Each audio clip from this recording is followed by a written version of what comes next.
بسم الله الرحمن الرحيم.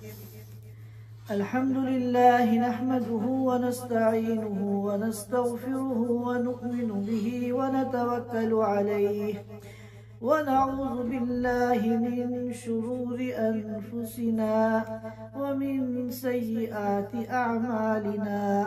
من يهده الله فلا مضل له ومن يضلله فلا هادي له. ونشهد أن لا إله إلا الله وحده لا شريك له. ونشهد أن سيدنا وحبيبنا ومولانا محمدا عبده ورسوله صلى الله تعالى عليه وعلى آله وأصحابه وبارك وسلم تسليما كثيرا كثيرا. أما بعد فأعوذ بالله من الشيطان الرجيم. إن للمتقين مفازا حدائق وأعنابا وكواعب أترابا وكأسا دهاقا لا يسمعون فيها لغوا ولا كذابا جزاء من ربك عطاء حسابا. رب السماوات والأرض وما بينهما الرحمن لا يملكون منه خطابا. يوم يقوم الروح والملائكة صفا لا يتكلمون إلا من أذن له الرحمن وقال صوابا. ذلك اليوم الحق فمن شاء اتخذ إلى ربه مآبا. إنا أنذرناكم عذابا قريبا يوم ينظر المرء ما قدمت يداه ويقول الكافر يا ليتني كنت ترابا. صدق اللہ العظیم. حضرات سامعین کرام، ہم لوگوں نے پچھلے جمعے سورۃ النبا کی تفسیر شروع کی تھی اور میں نے عرض کیا تھا کہ اس سورۃ مبارکہ میں 2 رکوع ہیں. پہلے رکوع کا مفہوم و ترجمہ ہم سمجھ چکے ہیں. آج انشاءاللہ اس مبارک سورت کا دوسرا اور آخری رکوع ہمارے زیر گفتگو ہے. انشاءاللہ ہم اس دوسرے رکوع کے مفہوم کو، ترجمے کو، اور اللہ تعالیٰ ان آیات کے ذریعے ہمیں کیا پیغام دینا چاہتے ہیں، کیا تعلیم دینا چاہتے ہیں، انشاءاللہ ہم ان باتوں کو سمجھنے کی کوشش کریں گے. اس سورت مبارکہ کے شروع میں اللہ تعالیٰ نے قیامت کا تذکرہ کیا تھا. اس کے بعد اپنی قدرت کے بہت سے نمونے اللہ تعالیٰ نے بیان فرمائے تھے تاکہ بندہ جب اللہ تعالیٰ کی ان قدرت کے نمونوں پر غور کرے گا اور وہ یہ سوچے گا کہ جو وحدہ لا شریک لہ ہمارے لیے کائنات میں اتنے بڑے بڑے انتظامات کر سکتا ہے تو مرنے کے بعد وہ ہمیں دوبارہ زندہ بھی کر سکتا ہے. لہذا عقیدہ آخرت، عقیدہ قیامت جو کفار مکہ اور مشرکین مکہ کے سمجھ میں نہیں آ رہا تھا، اللہ تعالیٰ نے ان آیات مبارکہ میں ان کو غور و فکر کی دعوت دی کہ اگر تم ان آیتوں پہ غور کرو گے تو عقیدہ آخرت کو ماننا تمہارے لیے آسان ہو جائے گا. اس کے بعد اللہ تعالیٰ نے جہنمیوں کا تذکرہ کیا تھا اور جہنمیوں کو کیسی کیسی وہاں سزا دی جائے گی اس کا ایک ہلکا سا نقشہ پیش کیا گیا تھا. اور اس سلسلے کی جو آخری آیت تھی فَذُوقُوا فَلَن نَّزِيدَكُمْ إِلَّا عَذَابًا، یہ ان تمام آیتوں کا عطر ہے، نچوڑ ہے.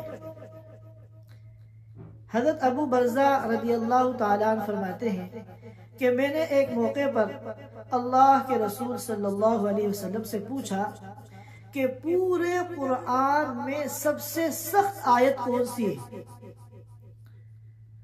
تو اللہ کے رسول صلی اللہ علیہ وسلم نے ارشاد فرمایا سورۃ النبا کے پہلے رکوع کی جو آخری آیت ہے فَذُوقُوا فَلَن نَّزِيدَكُمْ إِلَّا عَذَابًا۔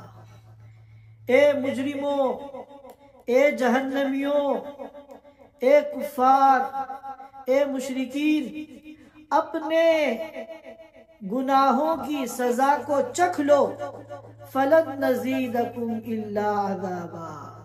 اب تمہارے لیے جو چیز زیادہ ہوگی وہ صرف اور صرف عذاب ہے۔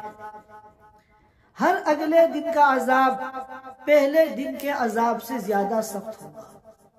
اب اندازہ لگائیے کہ یہ عذاب چند دن کا نہیں ہے کہ ہفتہ 10 دن کا عذاب ہو، پہلے دن جو عذاب ہے اگلے دن تھوڑا سا اور زیادہ ہو گیا، اس کے تیسرے دن اور زیادہ ہو گیا، تو 10 دن تک کھنچ گیا۔ یہ تو خالدین فیہا ابدا، ہمیشہ ہمیشہ عذاب جہنمیوں کو دیا جائے گا۔ اس کی کوئی انتہا نہیں ہے، اس کی کوئی لیمٹ نہیں ہے۔ آخرت کی جو زندگی ہے وہ کتنی لمبی ہے، اس کو بعض علماء نے ایک مثال کے ذریعے سمجھایا۔ فرمایا کہ زمین سے لے کر آسمان تک یہ جتنا بڑا خلا ہے، اس پورے خلا کو رائی کے دانوں سے بھر دیا جائے۔ زمین سے لے کے آسمان تک جتنی جگہ ہے یہ پورا ایریا رائی کے دانوں سے بھر دیا جائے۔ رائی کے دانے بہت ذرا ذرا سے ہوتے ہیں، چھوٹے چھوٹے سے۔ ایک جو ہے چائے کے کپ میں اگر ہم رائی کے دانے بھر دیں تو ایک کپ کے اندر ہزاروں دانے آ جائیں گے۔ اب اندازہ لگائیے کہ زمین سے لے کے آسمان تک جتنی جگہ ہے اگر یہ پوری رائی کے دانوں سے بھر دی جائے تو وہ تعداد میں کتنے ہوں گے، دنیا کی کوئی طاقت اور دنیا کا کوئی کمپیوٹر اس کا حساب ہی نہیں لگا سکتا۔ پھر فرمایا کہ جب اس پورے خلا کو رائی کے دانوں سے بھر دیا جائے، پھر ایک چڑیا آئے اور ایک دانہ اپنی چونچ میں دبا کر لے جائے۔ پھر 1000 سال کے بعد چڑیا آئے، پھر ایک دانہ لے کے چلی جائے۔ پھر 1000 سال کے بعد چڑیا آئے اور ایک دانہ لے کر چلی جائے۔ تو اس طرح ایک دن ایسا آئے گا کہ سارے یہ دانے ختم ہو جائیں گے مگر آخرت کی زندگی ختم نہیں ہوگی۔ تو وہ زندگی جس کا کوئی اینڈ نہیں ہے، جس کی کوئی انتہا نہیں ہے، اس کے بارے میں کہا جا رہا ہے فَلَن نَّزِيدَكُمْ إِلَّا عَذَابًا۔ ہر اگلا دن عذاب کے اعتبار سے پہلے دن سے زیادہ سخت ہوگا۔ نسأل اللہ العفو والعافیہ۔ اب اس کے بعد اللہ تعالیٰ جنتیوں کا تذکرہ کر رہے ہیں۔ چنانچہ فرماتے ہیں ان للمتقین مفازا۔ ہم پہلے ایک مرتبہ ترجمہ کر لیتے ہیں، پھر جو تفسیری نوٹس ہیں انشاءاللہ ہم ان پر بات کریں گے۔ ان للمتقین مفازا، بے شک تقوی والوں کے لیے بڑی کامیابی ہے۔ حدائق واعنابا، ان کے لیے باغات ہیں اور انگور ہیں۔ وکواعب اترابا، اور ان کے لیے نوخیز ہم عمر لڑکیاں ہیں جن کی عمر بھی بہت زیادہ نہیں ہے، ادھیڑ عمر یا بوڑھی نہیں ہے بلکہ نوخیز ہیں اور ہم عمر ہیں، سب کی عمریں برابر ہیں۔ وَكَأْسًا دِهَاقًا، اور چھلکتے ہوئے جام ہیں، چھلکتے ہوئے جام ہیں، ایسے پیالے ہیں کہ جو مشروبات سے بھرے ہوئے ہیں۔ لا يسمعون فيها لغوا ولا كذابا، وہاں پر یہ لوگ یعنی تقوی والے لوگ نہ تو کوئی بیہودہ بات سنیں گے اور نہ کوئی جھوٹی بات سنیں گے۔ دنیا میں ہم دیکھتے ہیں بعض مرتبہ ایسا ہوتا ہے کہ ساری نعمتیں موجود ہیں، ساری راحتیں موجود ہیں، لیکن کوئی بات ایسی منہ سے نکال دیتا ہے جس سے انسان کو تکلیف ہوتی ہے، اور زبان سے جو تکلیف پہنچتی ہے یہ بڑی خطرناک ہوتی ہے۔ کسی عربی شاعر نے کہا ہے جراحات السنان لها التیام ولا یلتام ما جرح اللسان، کہ بھالوں اور نیزوں کے جو زخم ہیں وہ تو بھر جاتے ہیں، لیکن زبان سے جو دل پہ زخم لگتا ہے وہ ہمیشہ تازہ رہتا ہے، وہ زخم انسان اس زخم کو بھولتا نہیں۔ تو اس قسم کی کوئی بدمزگی بھی وہاں نہیں ہوگی۔ لا يسمعون فيها لغوا ولا كذابا، وہاں پر نہ تو وہ کوئی بیہودہ بات سنیں گے جس سے دل میں رنج پیدا ہو، تکلیف ہو، ولا كذابا، اور کوئی جھوٹی بات بھی نہیں سنیں گے۔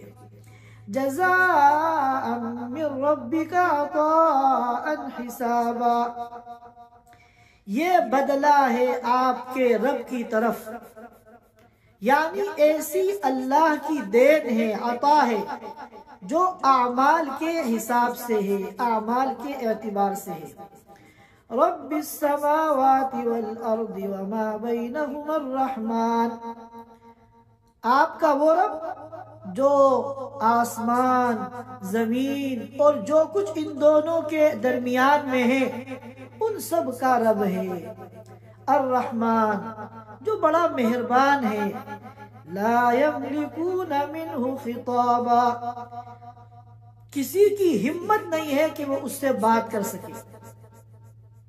وہ لوگ اس رب سے بات کرنے پر قدرت نہیں رکھتے، یعنی کسی کے اندر ہمت نہیں ہے کہ وہ اللہ تعالیٰ سے بات کر سکے۔ یوم یقوم الروح والملائکۃ صفا، جس دن کے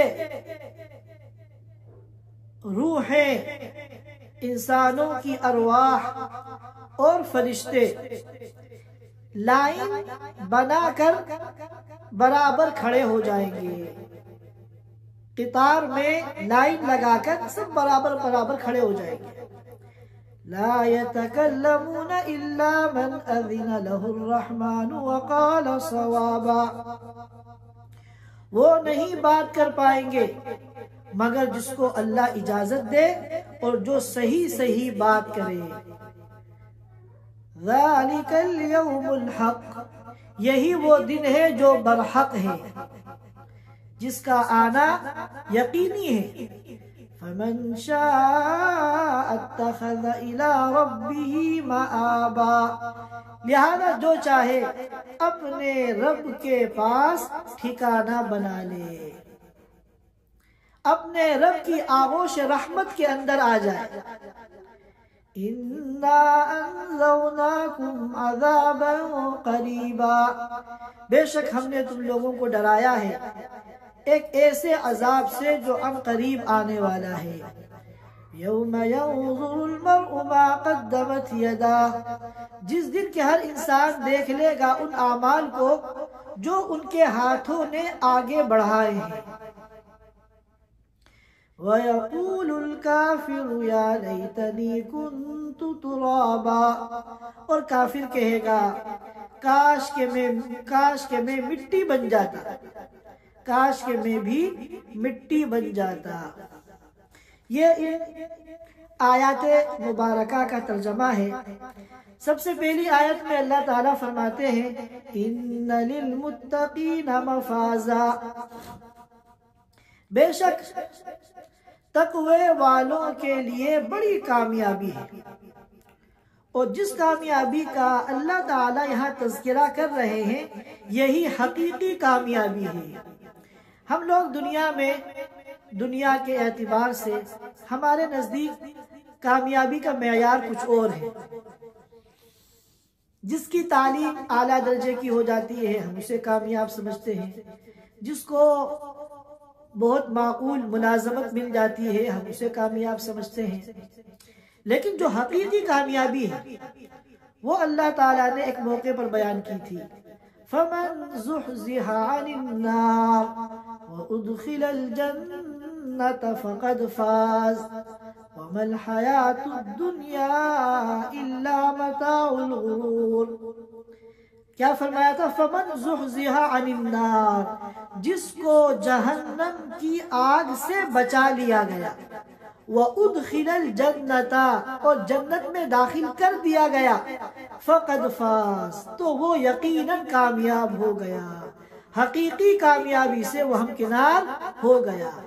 معلوم ہوا کہ دنیا کی جو کامیابیاں ہیں یہ حقیقی کامیابی نہیں ہے۔ حقیقی جو کامیابی ہے وہ آخرت کی کامیابی ہے کہ بندہ دنیا میں ایسی زندگی گزارے، ایمان، اعمال اور تقوی والی زندگی، کہ آخرت میں جب اس کا حساب کتاب ہو تو جب اس کا نتیجہ آئے، رزلٹ آئے، تو اس رزلٹ کی بنیاد پر وہ جنت کا مستحق بن جائے، جہنم سے اس کو بچا لیا جائے اور جنت میں اس کو داخل کر دیا جائے۔ یہ حقیقی کامیابی ہے۔ پھر فرما رہے ہیں کہ حدائق و اعنابا، ان کے لیے وہاں پر باغات ہیں۔ میں نے بتایا تھا کہ عربی زبان میں باغ کے لیے دو لفظ آتے ہیں، حدیقہ اور بستان۔ بستان تو عام ہے، لیکن حدیقہ اس باغ کو کہتے ہیں جس کی باؤنڈری ہوتی ہے۔ چاہے کتنا بڑا باغ ہو، لیکن اس کی اگر چار دیواری ہے، باؤنڈری ہے، تو اس کو حدیقہ کہتے ہیں۔ وَأَعْنَابًا، اعناب تو حدائق جمع ہے حدیقہ کی۔ حدیقہ کے معنی وہ باغ جس کی باؤنڈری ہے، چاروں طرف دیواریں ہیں، اور اعناب جمع ہے عنب کی، اور عنب کے معنی آپ حضرات جانتے ہیں انگور۔ تو یہ جو باغات ہیں یہ بھی پھلوں کے باغات ہیں، اور انواع و اقسام کے پھل ان باغات کے اندر موجود ہیں، لیکن چونکہ ان تمام پھلوں میں انگور جو ہے خصوصیت کے ساتھ قابل ذکر ہے، اس لیے اس کو الگ سے مستقل بیان کیا، ورنہ حدائقہ کے اندر بھی انگور کا ذکر موجود ہے، کیونکہ جن باغوں کا یہاں ذکر ہے ان باغوں کے پھلوں میں انگور بھی ہے، لیکن انگور کو خصوصیت کے ساتھ الگ سے بیان کر رہے ہیں۔ وَأَعْنَابًا، ایسے انگور ان جنتیوں کے لیے وہاں پر باغات ہوں گے اور انگور ہوں گے۔ وَكَوَاعِبَ أَتْرَابًا، اور ایسی نوخیز لڑکیاں ہوں گی جو آپس میں ہم عمر ہیں۔ وَكَأْسًا دِهَاقًا، اور چھلکتے ہوئے پیمانے ہیں۔ جب برتن کے اندر کوئی چیز فل بھری ہوئی ہو، کسی گلاس کے اندر پانی فل بھرا ہوا ہے، تو ذرا سی حرکت سے پانی چھلکتا ہے، تو دہاقہ کے معنی آتے ہیں چھلکنے والا، اور مراد یہ ہے کہ وہ جو جام ہوں گے جنت میں وہ بھرے ہوئے ہوں گے، کیونکہ جو جام اور جو پیالہ بھرا ہوا ہوتا ہے وہی چھلکتا ہے ہلکی سی حرکت سے، اور جو فل بھرا ہوا نہ ہو تو وہ اس طرح نہیں چھلکتا۔ لا يسمعون فيها لغوا ولا كذابا، وہاں پر یہ لوگ کوئی بیہودہ بات یا کوئی جھوٹی بات نہیں سنیں گے۔ وہاں ان کے جسم کے اعضاء ظاہرہ کے لیے بھی راحت کا سارا سامان ہے، اور جو انسان کا ایک باطنی عضو ہے قلب، اس کی راحت کا بھی پورا سامان ہے۔ وہاں کوئی ان سے ایسی بات نہیں کرے گا جس سے ان کو تکلیف پہنچے۔ جزاء من ربک عطاء حسابا، یہ آپ کے رب کی طرف سے بدلہ ہے۔ دنیا میں انہوں نے اللہ کی اطاعت کی تھی، اللہ پر ایمان لائے تھے، اللہ کے اوامر کو پورا کیا تھا، اور اللہ کی منہیات سے حتی الامکان بچنے کی کوشش کی تھی، اور اگر بتقاضۂ بشریت کوئی گناہ ہو گیا تو انہوں نے اللہ کے سامنے ندامت کے ساتھ، شرمندگی کے ساتھ توبہ کی تھی، استغفار کیا تھا، تو یہ اس کا بدلہ ہے۔ عطاء حسابا، اور یہ ایسی عطا ہے اللہ کی طرف سے جو اعمال کے حساب سے ہے۔ یہاں پر ایک سوال پیدا ہوتا ہے کہ اللہ تعالی جنت کی نعمتوں کو بدلہ بھی کہہ رہے ہیں اور عطا بھی کہہ رہے ہیں. حالانکہ بدلہ جو ہے اور عطا دونوں میں فرق ہے. بدلہ تو کسی چیز کے عوض میں ہوتا ہے. کمپنی والے مہینے کے آخر میں ہمیں سیلری دیتے ہیں تو یہ ہمارے اس کام کا بدلہ ہے جو پورے مہینے ہم نے کیا ہے. یہ سیلری ہمارا حق ہے. کمپنی والوں کا ہمارے اوپر کوئی احسان نہیں ہے. ہم کہیں ٹیکسی میں بیٹھ کے گئے اور وہاں اتر گئے, اب جو ہم اس کا کرایہ پے کر رہے ہیں یہ بدلہ ہے, کیونکہ ہم جو دے رہے ہیں اس کے بدلے میں یہ ٹیکسی والا ہمیں ایک جگہ سے دوسری جگہ لے کر آیا ہے. اور عطا جو ہے وہ انعام ہوتا ہے, وہ ہدیہ ہوتا ہے, وہ گفٹ ہوتا ہے, وہ کسی چیز کے بدلے میں نہیں ہوتا. تو جنت کی نعمتوں کو اللہ تعالیٰ اس آیت کریمہ میں بدلہ بھی کہہ رہے ہیں اور عطا بھی کہہ رہے ہیں, حالانکہ یہ دونوں الگ الگ چیزیں ہیں. تو اس سوال کا جواب مفسرین کرام نے یہ دیا ہے کہ بظاہر تو یہ بدلہ ہے, بظاہر تو یہ بدلہ ہے کہ ان لوگوں نے دنیا میں جو نیک اعمال کیے تھے اس کے بدلے میں ان کو جنت اور جنت کی ساری نعمتیں ملیں گی. لیکن حقیقت میں اگر غور کریں تو یہ بدلہ نہیں ہے. حقیقت میں یہ اللہ کا انعام ہے, اللہ کا احسان ہے, اللہ کا فضل ہے, اللہ کی عطا ہے. کیوں؟ اس لیے کہ بندہ دنیا میں کتنی بھی نیکیاں کر لے, اپنی ساری زندگی عبادت میں گزار لے, تب بھی اللہ نے ہر انسان کو دنیا میں جتنی نعمتیں دی ہیں وہ نعمتیں جو ہیں ان تمام عبادتوں کا بدلہ ہے. اب دنیا میں اللہ کے کتنے احسانات ہیں ہمارے اوپر, تو جتنی بھی ہم نیکی کر لیں گے اللہ کی دنیاوی احسانات سے زیادہ نیکیاں نہیں کر سکتے. تو حقیقت میں تو بدلہ ہماری نیکیوں کا دنیا ہی میں مل گیا.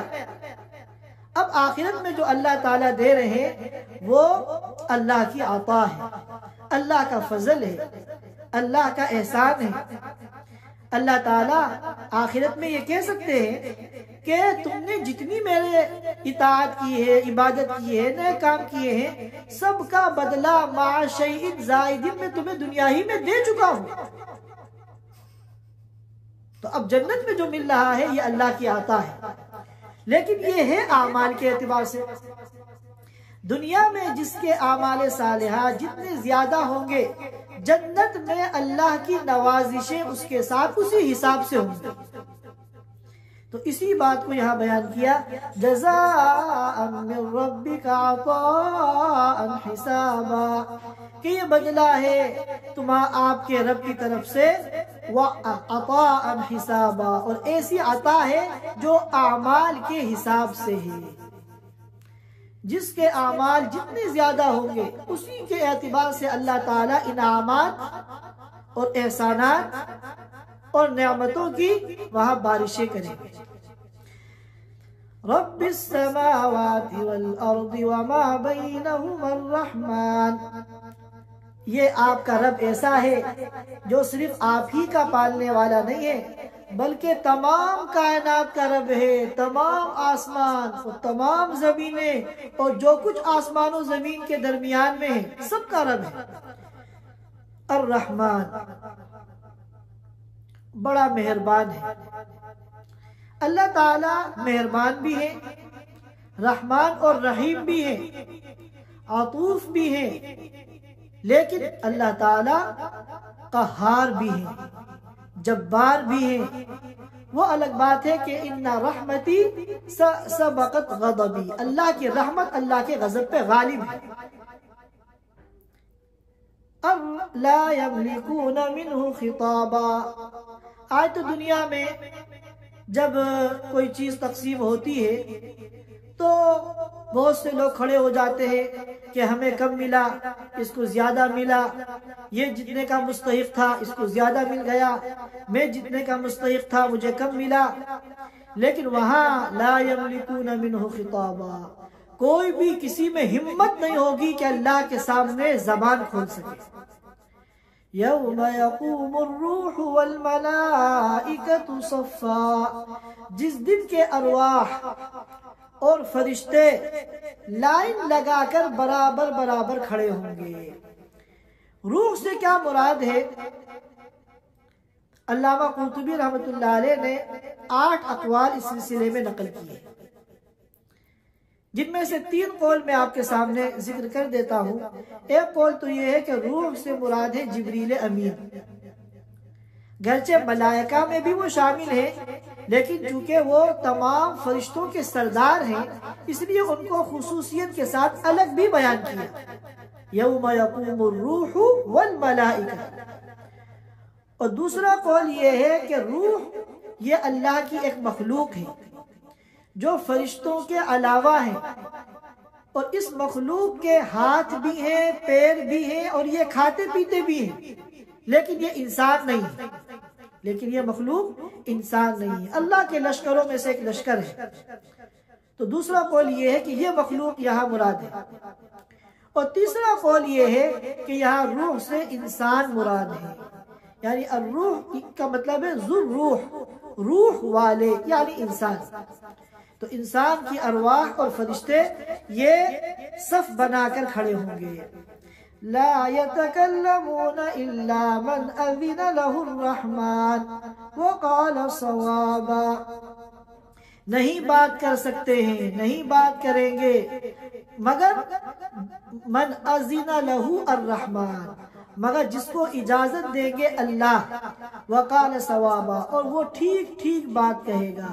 مفسرین کرام نے فرمایا یہاں تکلم سے مراد ہے شفاعت کرنا، اور یہ مضمون قرآن میں جگہ جگہ آ چکا ہے کہ قیامت کے دن جو لوگ سفارش کریں گے اللہ کی اجازت کے بغیر نہیں کریں گے، جس کو اللہ اجازت دیں گے وہی سفارش کرے گا، اور سفارش بھی کوئی بے تکی نہیں ہوگی، بلکہ سفارش کا جو ایک معیار اللہ نے قائم کیا ہے اس معیار کے مطابق صحیح وہ سفارش کریں گے۔ وقال صوابا، صحیح بات کہیں گے۔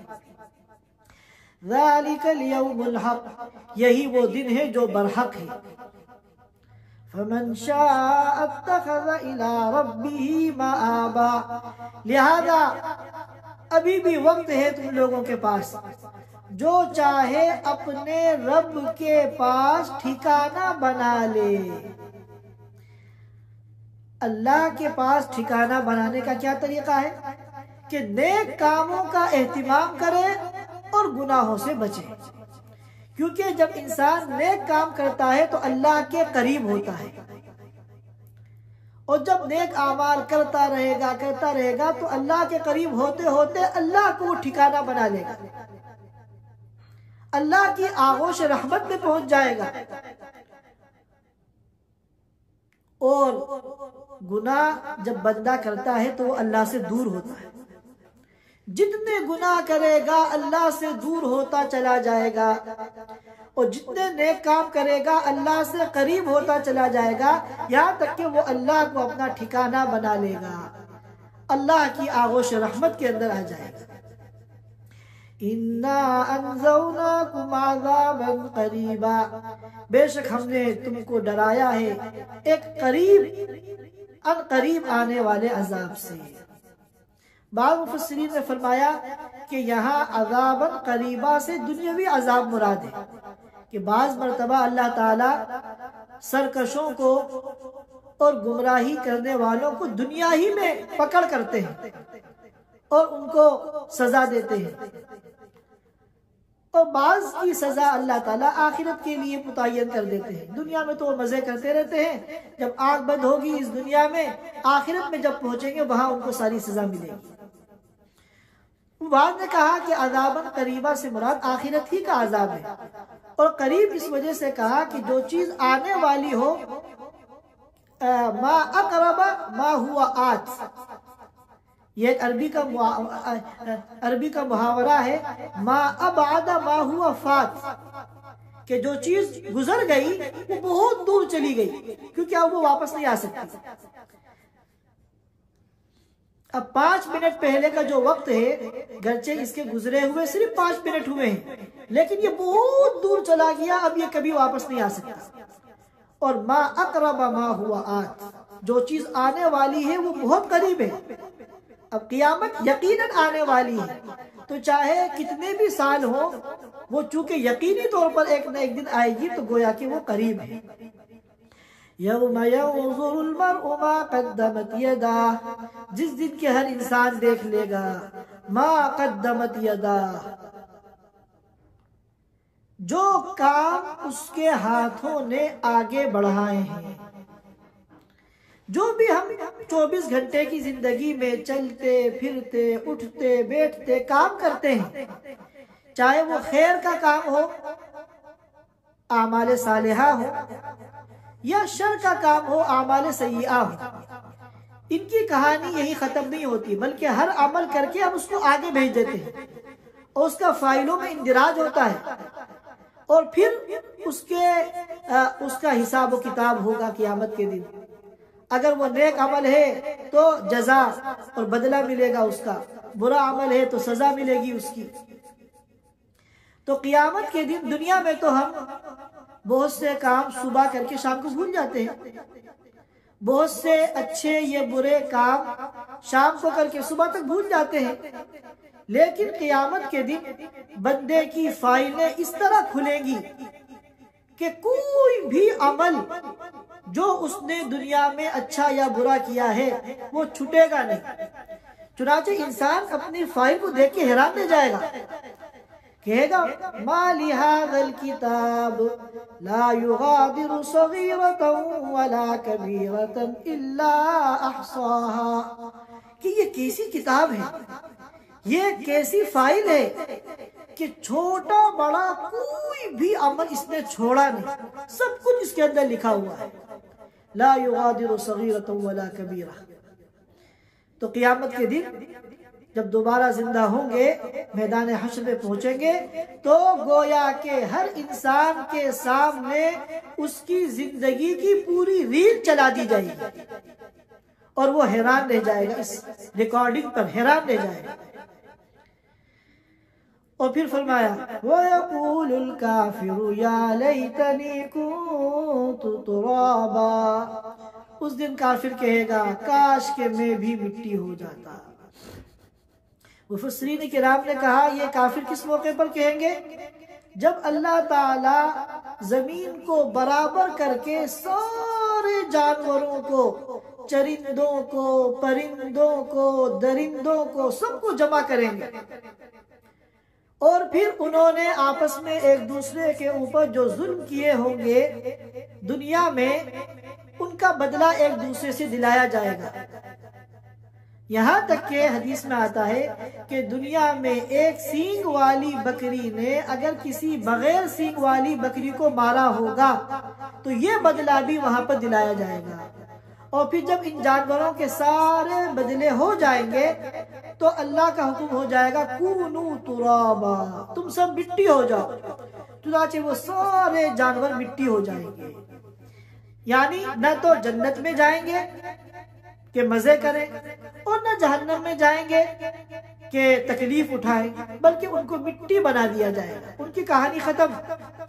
تو کفار یہ دیکھ کے تمنا کریں گے یقول الکافر یا لیتنی کنت ترابا، کافر کہے گا کاش کہ میں بھی مٹی ہو جاتا، اور جہنم کے عذاب جو کہ ہمیشہ ہمیشہ کا عذاب ہے میں اس سے بچ جاتا۔ یہ ان آیات مبارکہ کا ترجمہ اور مختصر مفہوم تھا۔ اللہ تعالی ہم سب کو مرنے سے پہلے مرنے کی تیاری کی توفیق عطا فرمائے، اور ان خوش نصیب لوگوں میں اللہ تعالی ہم سب کو شامل فرمائے جو قیامت کے دن عرش الہی کے سائے میں ہوں گے۔ وآخر دعوانا ان الحمدللہ رب العالمین۔